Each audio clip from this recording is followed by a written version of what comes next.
₹20,000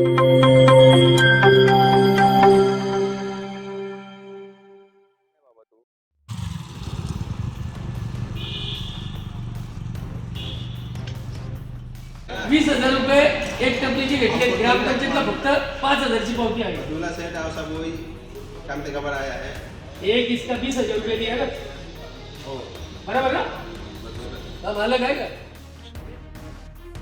आपल्या रोखठोक आणि आक्रमक शैलीसाठी प्रसिद्ध असलेले नेरळचे विद्यमान पंचायत समिती सदस्य आणि माजी कार्यसम्राट सरपंच भगवान चंचे यांनी आपल्या कामाचा तडाखा लावलाय। नेरळकरांच्या प्रश्नांना थेट हात घालत ते सोडवत असतानाच आता एका अनधिकृत बांधकामावर चंचे यांनी आक्षेप नोंदवलाय। सदर अनधिकृत बांधकामावर भगवान चंचे यांनी नेरळ ग्रामपंचायतीमध्ये आक्रमक पवित्रा घेतल्याने तात्काळ ग्रामसेवक आणि कर्मचारी यांनी संबंधितांना नोटीस देत कारवाईची ताकीद दिली आहे।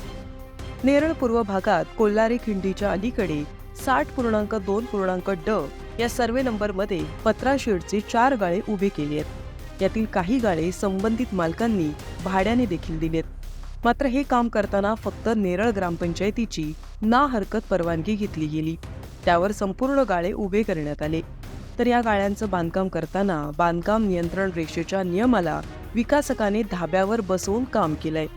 हे गाळे बहुतांश भंगारवाल्यांना देण्यात आलेत।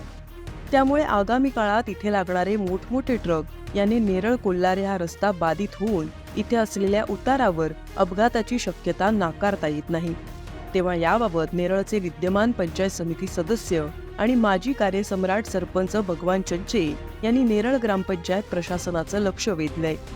परवानगी घेऊन बांधकाम करा आणि ते कायद्याच्या चौकटीत केलं तर आम्हाला काहीही आक्षेप नाही, मात्र यापुढे आलेल्या बांधकामाने रस्त्याला बाधा येऊन नागरिकांना त्रास होणार असेल तर हे खपवून घेतलं जाणार नाही, अशी थेट भूमिका चंचे यांनी घेतली।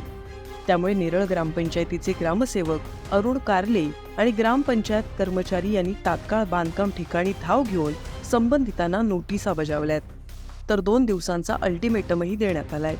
तेव्हा या बांधकामावर आता विकासक माघार घेणार की ग्रामपंचायत कारवाई करणार हे पाहणं महत्त्वाचं ठरणार आहे।